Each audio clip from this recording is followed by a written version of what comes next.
Welcome back to a brutal Europa playthrough, episode number 8. In this episode, I'm going to spend a little time removing the pollutants from the hydroponic room.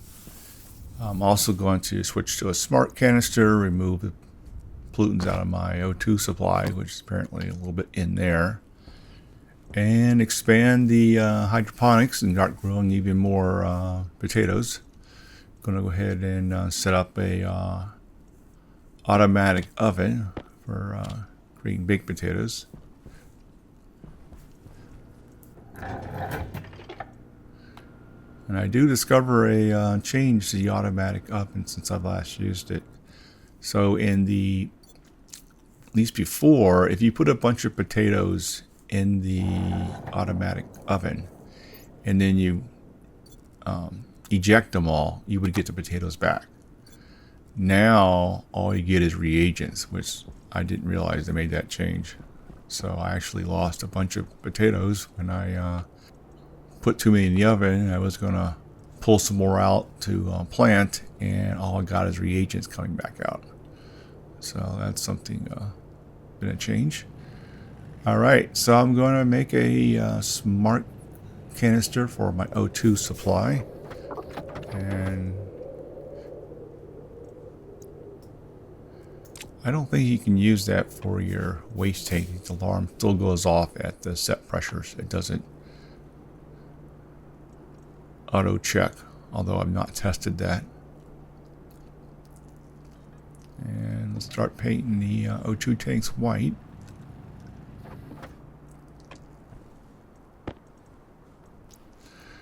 All right, our first spray can.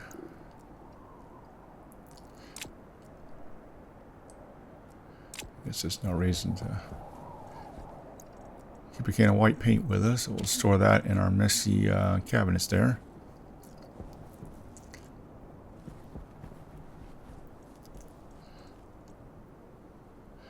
Go ahead and put on some filters.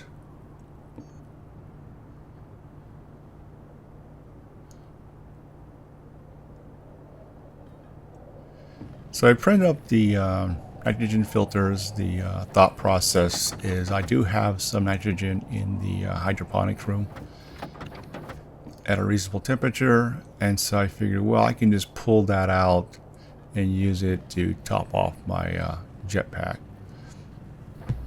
And some pollutant filters to get rid of the fractional pollutants I have in the greenhouse due to the welding activities. Associated components with that. I mean, probably more. Going through a lot of passive vents. They're everywhere.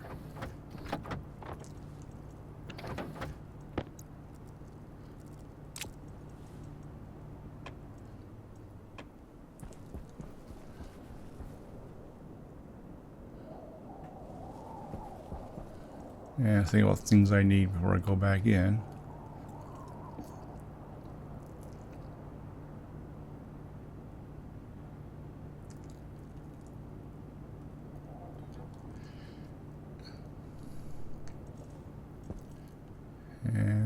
Some more stuff. I actually getting low on solder. I'm going to have to make another batch of solder up.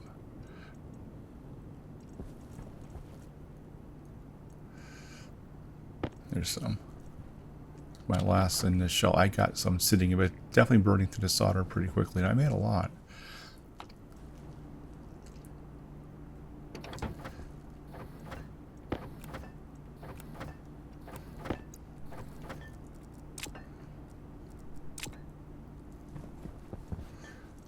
Downside of having an open base, you can lose stuff like that.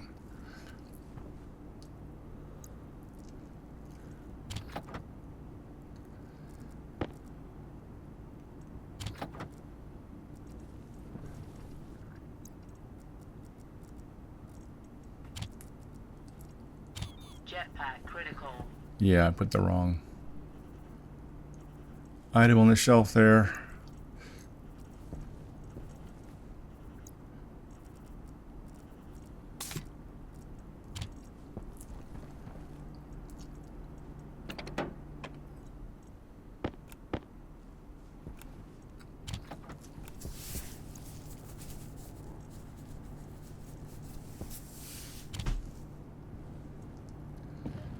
start that printing. So I was planning on using the chip, put it in the atmospheric unit that I'm using for filtration to make sure I don't overfill the tank. I don't actually end up programming it in this episode. I need to make another housing.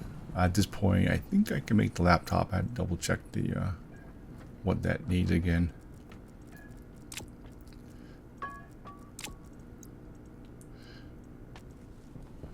Or switch to a wall computer type design. I was looking for the chip. I was like, okay. There's a few things that just always, they don't stay in the stacker. They always pop out.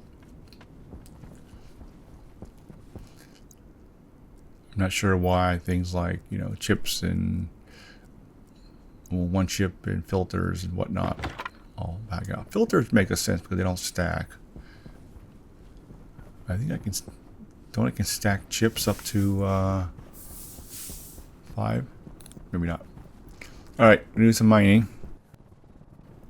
My initial purpose was to go and find silicon, which I think I just went past some. But in general, if I find something useful, I'm just going to mine it out. So, hunting for silicon, but anything else like gold, I need lots of gold. Just go ahead and mine the heck at it. I need to focus on working through the super alloys. I actually plan to see if I can't make a super alloy in this episode. I didn't get to it. And more oxide. There's some silicon there. Although we started with silicon and found a bunch of lead, which is not a problem since we're getting low on solder.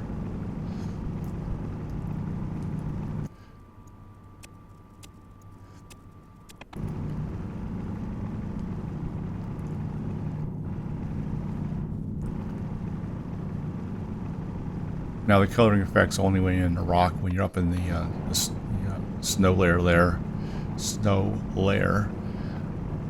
you don't actually get that coloring, which I think is fine.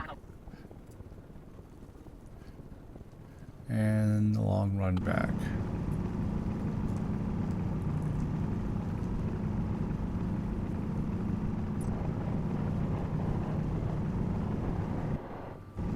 And some cobalt, you can always use that.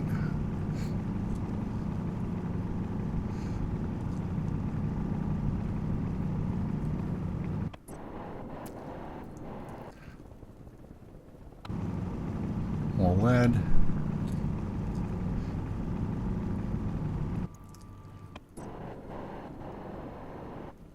Okay, I think I'm filled up. So I'm actually going to speed up not only the mining sequence, but the when I get back to the base and put a bunch of ore into the lockers, we'll maintain that speed. Using my tracker, getting better at the tracker. Make sure I don't fall in the holes. Typically when I find more holes and get closer. Okay. Making some more lockers. Throwing much more ore in here.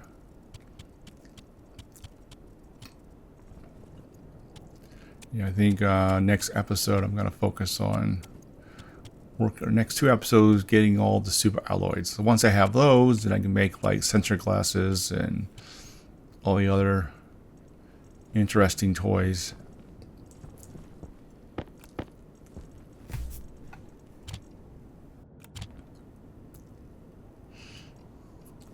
Move all my cobalt around.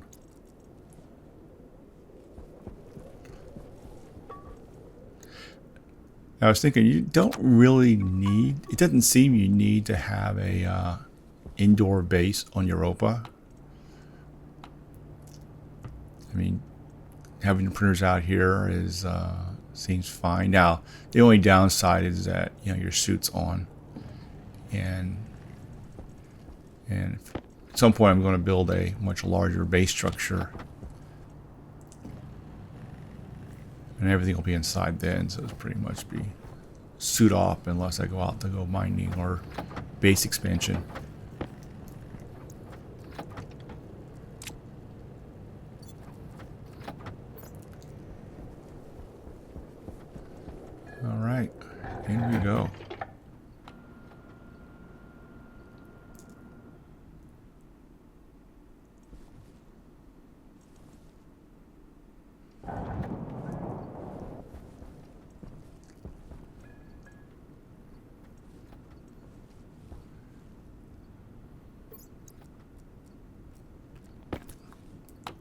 Okay, so one problem we have, or I have, is pollutants in that line. And that happened because there are pollutants in the room. And when I was filling my O2 tank directly from my room, that moved the pollutants into my tank. And then when I put the tank in here to fill, it would then pollute the line and stay in there. So what I'm going to do is I'm going to go ahead and grab a... thought I had some passive vents in here. I guess not. Passive vent, passive vent.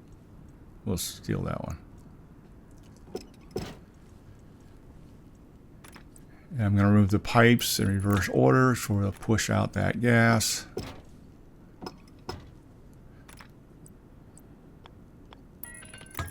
And we'll drop that there.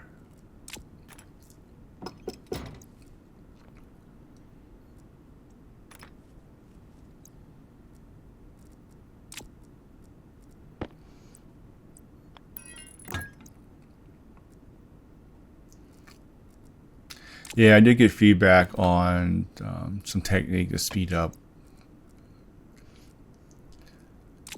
using the moving things around between the different areas.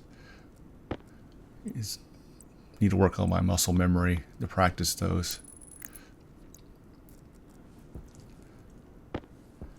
This is recorded before that, so we'll try to factor that into future videos.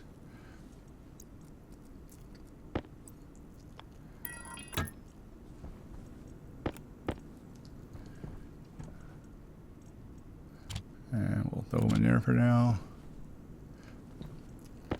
Now I don't have the chip in there, so I have to watch it.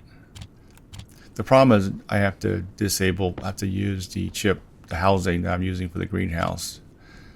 Actually not true. I could. If I had the outfit unit data port connected, I could program it directly in there.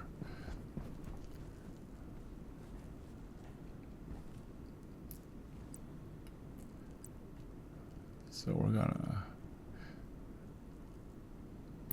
and this is what I'm gonna use to pull out pollutants. So we'll just cycle the air, and anything, if any pollutants, we'll just push that out.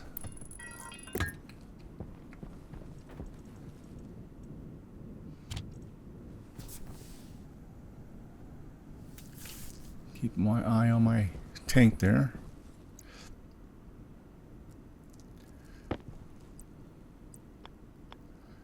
And remember to put a vent on the outside. And I'm doing this the most inefficient way possible.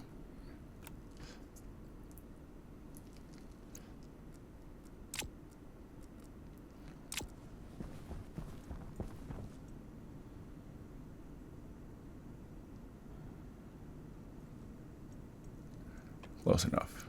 Okay. Now I just put my old O2 tank back in into the filler, and that was wrong in two different ways. The first thing is I repolluted the pipe.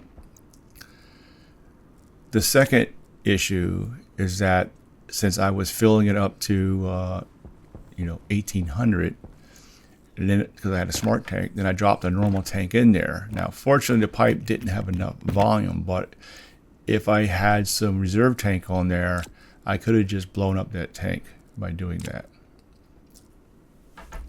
Fortunately, I had very short pipes on there, so there wasn't enough gas to cause an issue.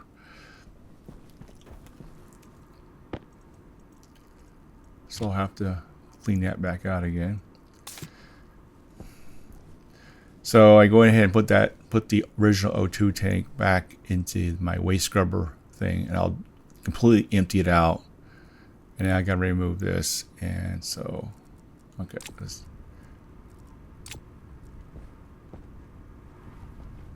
looking for my portable light.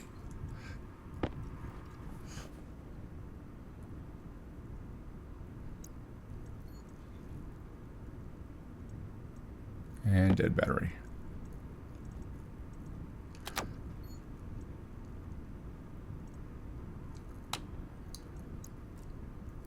Didn't have that turned on. Okay.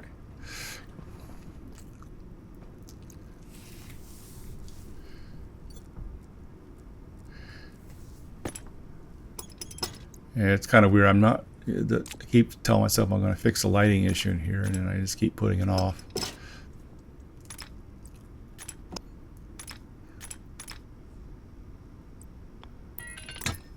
Okay, we're going to do the same thing here.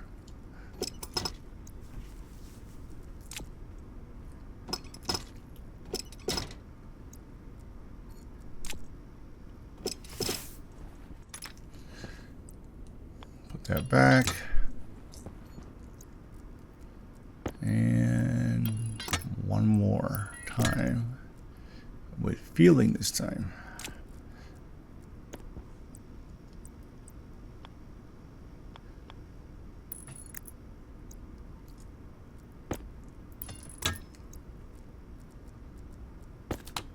Okay, yep, definitely empty. And a little bit in the room. But we'll take care of that.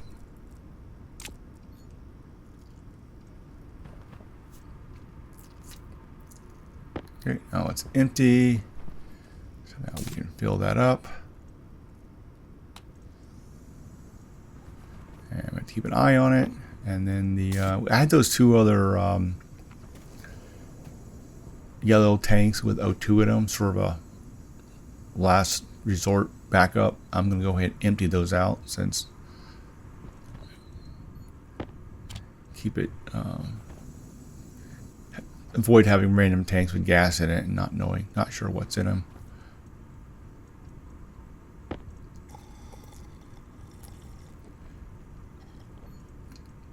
Yeah, I'm going to grovel through all my water bottles and toss them out because I'm going to put a water fountain in finally in this episode. So we don't need water bottles anymore.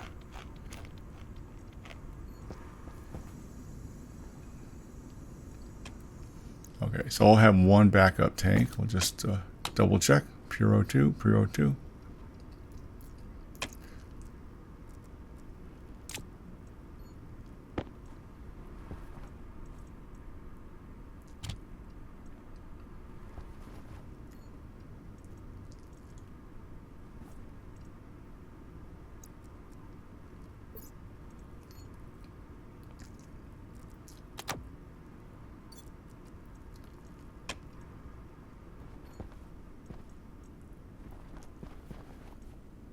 Okay, we got seeds. So we need to put up some more hydroponics.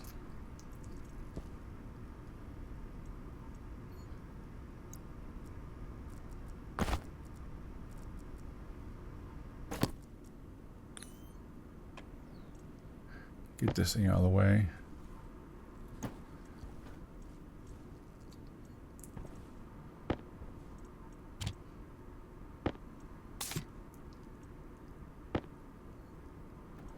Okay, so all those empty. We have an O2. That's pure O2.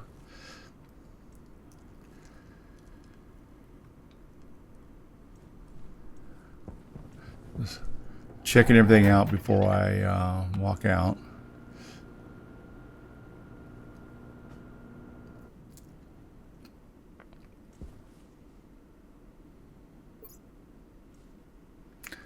And I also need to redo this airlock. All right, so working through the priority. So the priority is I want to get all that pollutants out of that room. We're going to expand. I'm going to expand the hydroponics because although I think at this point, once I expand it with 3 more rows or 9 more hydroponic units, I think we'll be more than fine for food until we can get some more seeds. And let's not make that mistake again. Although there's not much pollutants in that room, so I could probably run that totally without a filter. There's just not enough pollutants to really raise that pipe up, even though it's only a 10-liter pipe.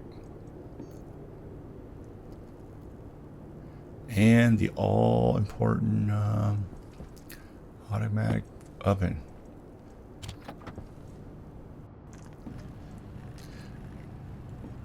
This is why I'm bad at using the microwave because I just go to the oven directly.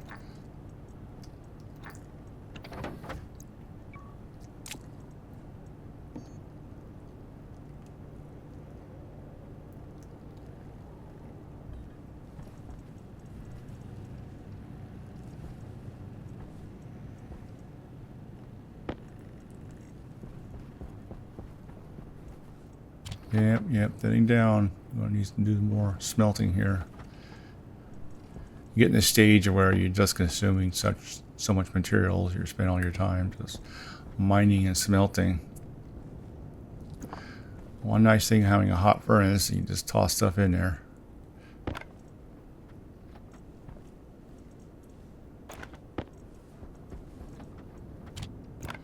Get the materials. So I get the materials over here and the ores on the other side. I can keep the heavy cable with me now. And I'll need the iron sheets for the, or I need iron or I need steel. I figure I grab both and cover it. I believe it turns out I need iron for the automatic oven. And yeah, I was wondering where the iron ingots was at.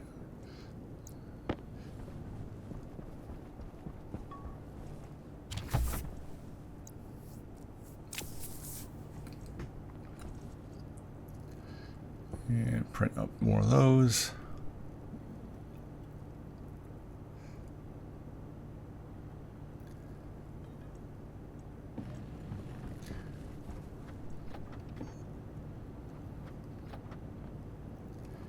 And I'll do another grow light. Oh, somebody mentioned the fact that I had the grow light on the floor. Yeah, the light seems just be omnidirectional. I think it's from... There's actually a center point. I think it's over where the power line is, where it radiates from. So there's actually a single point where the light comes out of for distance.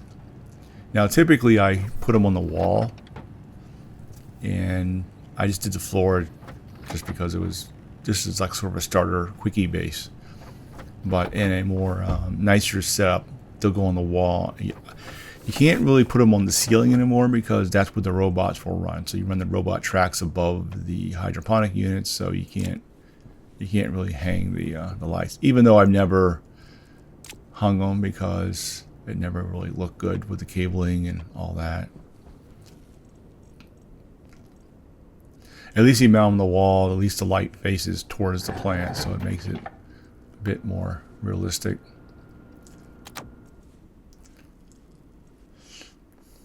Another comment is I leave my light on all the time, and yeah, I got plenty of power. I'm lazy, so it doesn't really matter. Once I work through the super alloys, I'll be able to create a nuclear battery, and that'll keep me going for quite some time. At some point, I will need to expand the power generation.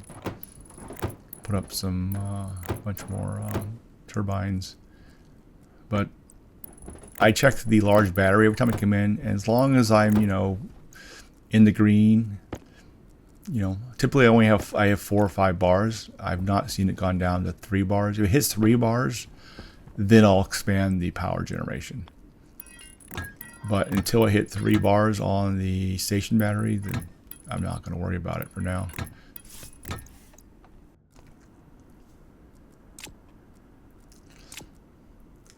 Yeah, this episode's sort of a little maintenance episode. Said just get the pollutants out of here. Let's have the ability to bake potatoes. Let's expand the hydroponics a little bit. Better O2 tank, a little bit of mining.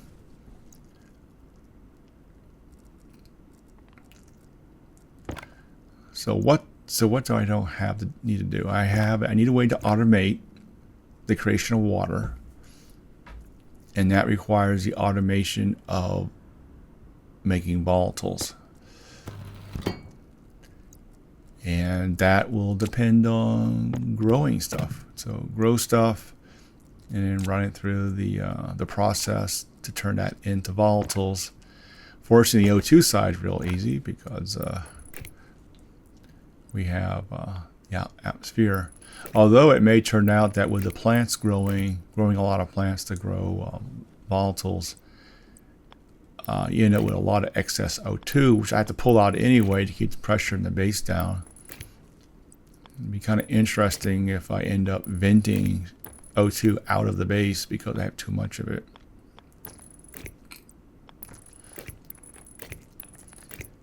And then, oh yeah, automate cooling. That's not that big of a deal, so we'll worry about that later. And what else we got to automate? And let's see. Oh, I need to build trader equipment so I can go ahead and get a more varied food crop here. One thing you can't automate is something like making flour. The reagent processor is all manual. I wish there was an automatic one of that, so you can go ahead and take wheat and go from wheat to cereal bars, for example, which requires, you know, the wheat, the flour, and flour to the oven, and then cereal bars come out. But you still have to do it manually through the reagent processor.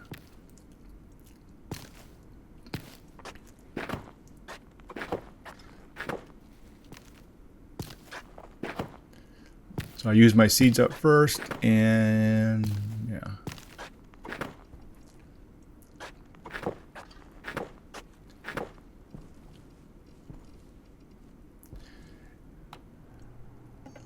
And make a baked potato. So I said at the beginning of it, I dumped all the potatoes in here, and I miscounted how much I would need. Like I said before, you just dump them. You know, it's no big deal. Yum yum.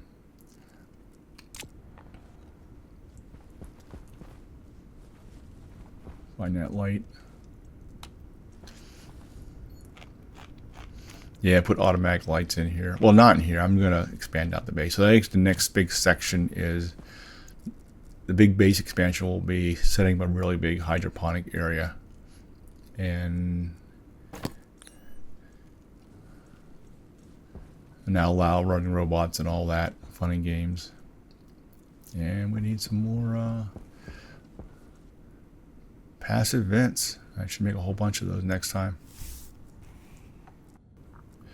Let's go ahead and steal this one. So really, except for the you know, the first couple game days, this has not been all that stressful. It's been pretty relaxed. Just work your way through the various things you need. There's not been any. I almost killed my plants off, but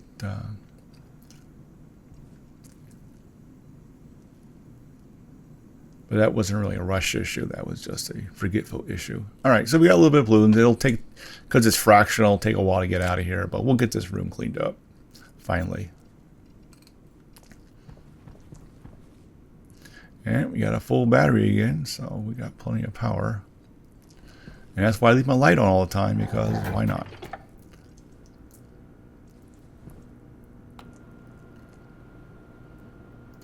Yeah, and when I do a new base layout, all airlocks will be automatic.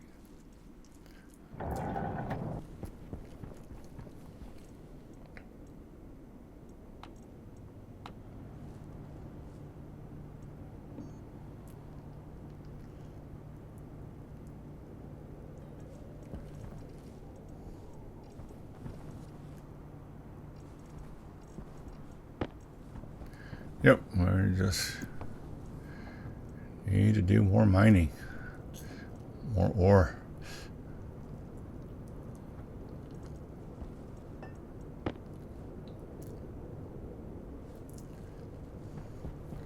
Well, that's real convenient, just be able to toss something in there. Obviously, that's not going to last forever, because every time I do that, it cools down a little bit more. Yeah, there's that oven that was sitting in there. So I print up these two lights. I don't actually get to connecting them up in this episode. Yeah, being bad at not improving the lighting to help the video, unfortunately.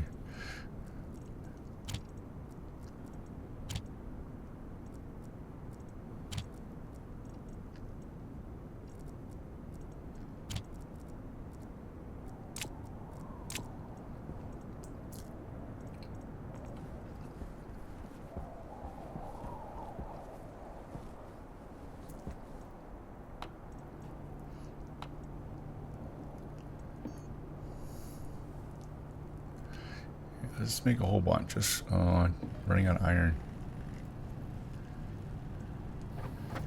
See, this is something I mess up, right? So I know I need a lot of active ends. I'm gonna need a lot of active ends. Just print up. Let's take a stack of 50, even 100 iron, and just print a bunch of them up and put some outside, put some inside, and just be done with it, you know.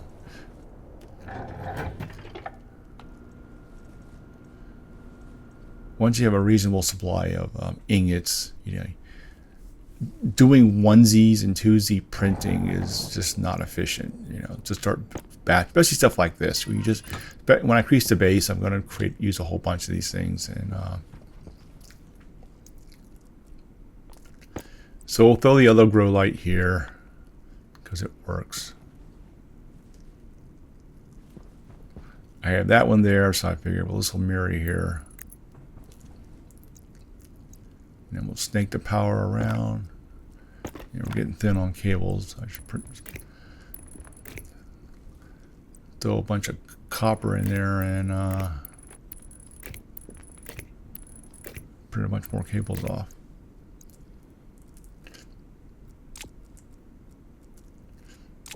Now the grow light's off and the other one's on. Now, somebody commented that the most efficient light ratio is the round, although there's the round light. Although there's two round lights, there's a smaller spot, I guess a spotlight, and the other one. Maybe I meant the slightly larger round light. And I think the round light might look better. So I was trying to just cover more area with lighting. Maybe I'll do one side with the long and one side with the round light, and I'll just see how the coverage is. And then I was going to run the cable down the center, but I don't have enough cables for that, so I need to print out more cables. And this is back to the discussion of, at this point, stop being stingy during prints. So I don't sit here and go, well, I wish I had a bunch more cables on me. So now I have to go and deal with that.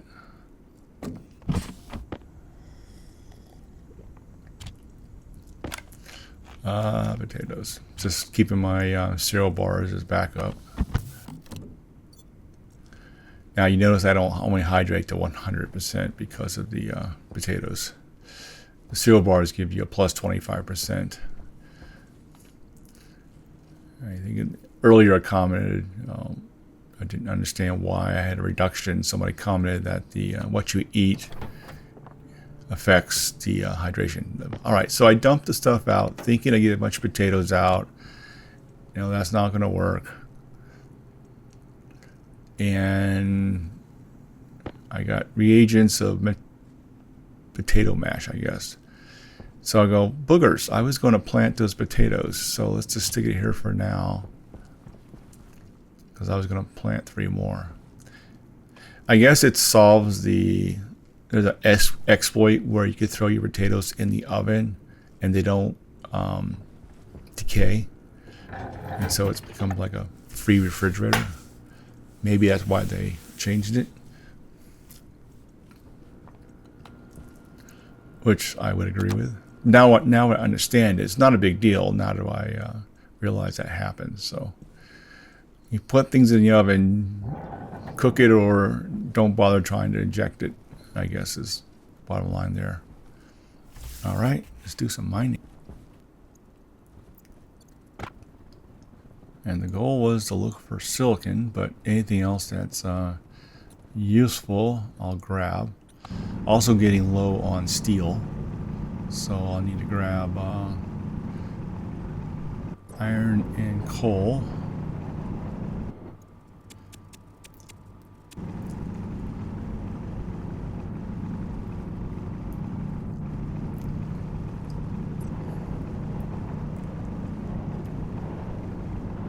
Interesting if the you can actually mine that fast in game.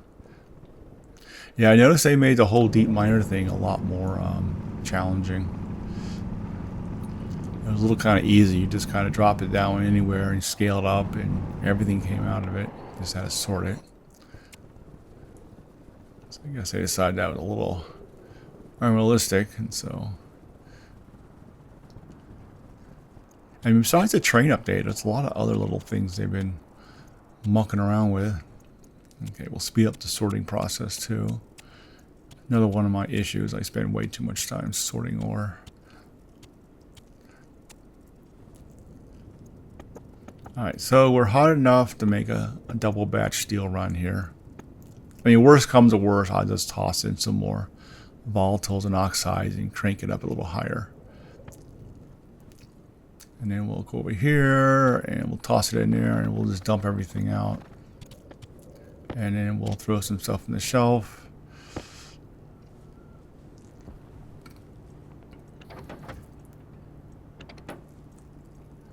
And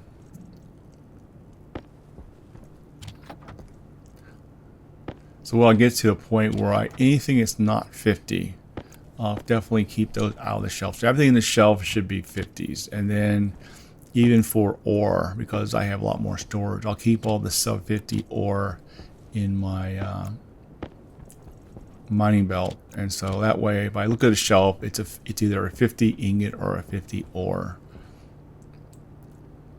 Not quite there yet, but that's sort of the pattern I go for. Alright, so let's crank it out some steel frame. We gotta crank out a bunch of steel. Now we have steel, we crank out a bunch of frames and sheets and all that goodness for I said the first section is to build out a huge hydroponics area. And I'll leverage all that CO2 I have sitting in the furnace in the hydroponic room or the base, and I'll filter all that out since it's a good temperature and dump it in the room. So I'll probably do the same thing. I'll start with just filling the room, use normal O2 and heat the whole room up, and then I guess I can use that furnace too to warm up. And then once I get the right temperature, take all the CO2, dump a ton of CO2 in there, and then while that's happening, build out the whole system. And with that, I'll plan to put in the robot arms in there too.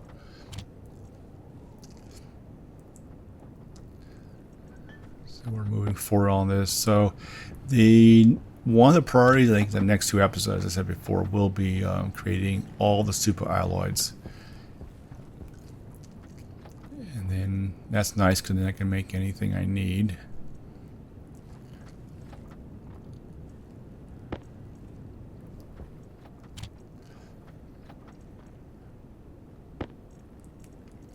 I should probably have area for normal alloys and super alloys and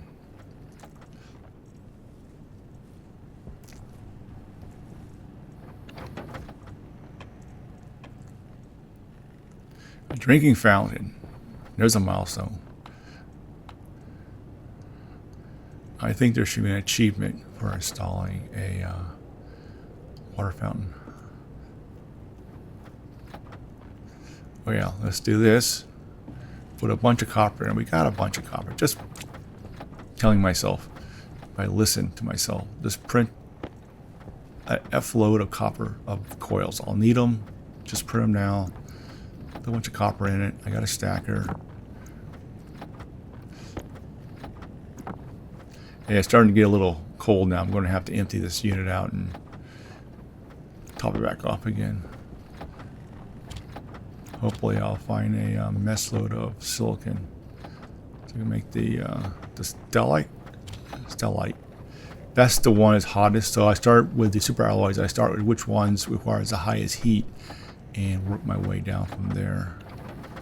So I just need I got plenty of cobalt and the other stuff. I just need a bunch of silicon. So I don't want to do a really big batch so I don't have to cycle through too often.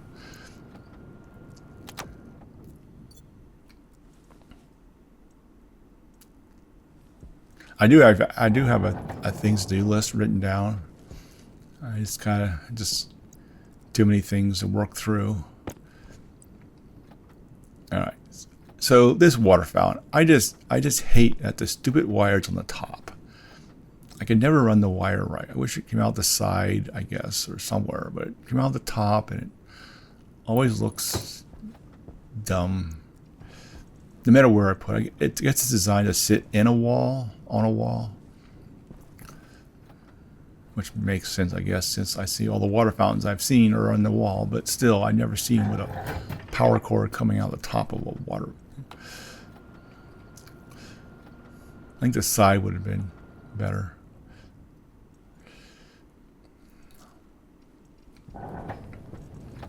Yep, left my pipe inside.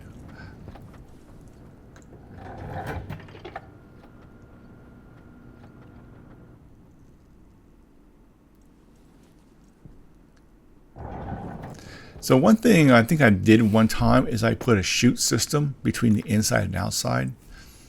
And so what you do is you have like an input chute. Typically you want to move things from the, outside to inside. So I would have an input chute on the outside and then an output on the inside. So basically, instead of carrying a bunch of stuff in, I can just be throwing it through the chute. Especially if I had the printers inside and I'm smelting outside, then I go ahead and do that, which is kind of interesting. Now with the furnace design I have now, since it does not leak heat, I could have that inside the base and not worry about warming it up. So it doesn't work because there's a switch on the other side, which I missed. I can't get through that. I moved the computer. Another thing to do. Okay, we got water. Take my suit off. All right, so we're getting to the end of this episode. We expanded the hydroponics a little bit. Working on getting all the pollutants out of the O2 bottles and I got that done and out of the air. Did a bit of mining.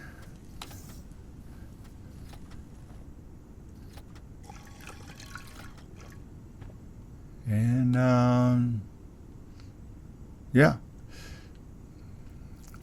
and it was still running through minimum 4 bars. We made some potatoes, so we are on that food supply. All right, so it's about the end of this episode. Until next time, see ya.